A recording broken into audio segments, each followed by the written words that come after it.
അപ്പോൾ ഇന്ന് നമുക്കൊരു മെസ്സേജ് കാർഡ് ഉണ്ടാക്കാം. വെറും മെസ്സേജ് കാർഡല്ല, secret message card. Valentine's day ഒക്കെ അല്ലേ, അപ്പം നമുക്ക് ഇഷ്ടമുള്ളവർക്ക് നമുക്കിതൊക്കെ ഒന്ന് ഉണ്ടാക്കി കൊടുക്കാമല്ലോ. ഇനിയിപ്പോൾ നമുക്ക് എന്ത് വാലൻറ്റൈൻസ് ഡേ, നമ്മൾ സിംഗിളാണെന്ന് പറയുന്നവർക്ക് നിങ്ങളെ ഫാമിലിക്കും ഫ്രണ്ട്സിനൊക്കെ ഉണ്ടാക്കി കൊടുക്കടോ. ശരിക്കും പറഞ്ഞാൽ നമ്മൾ ഇഷ്ടപ്പെടുന്നവരല്ലേ നമ്മളെ വാലൻറ്റൈൻ, അത് കപ്പിൾ തന്നെ ആവണമെന്നില്ലല്ലോ.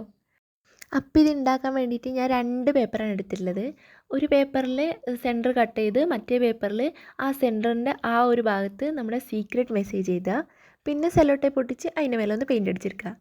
ഇതിൻ്റെ ഒരു മെക്കാനിസം എന്ന് പറയുന്നത് തന്നെ, ആ മെസ്സേജ് നമ്മൾ സീക്രട്ട് മെസ്സേജ് എഴുതിയില്ലേ, അവിടെ ഒരു കോയിൻ കൊണ്ട് ജസ്റ്റ് ഒന്ന് ചുരണ്ടിക്കഴിഞ്ഞാൽ ആ മെസ്സേജ് കാണണം. അതായിരുന്നു എൻ്റെ പ്ലാൻ.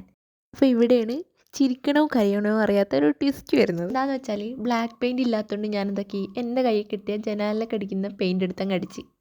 അത് പറഞ്ഞു വരുന്നില്ല ഗൈസ്, പോയി കയ്യിൽ നിന്ന് പോയി.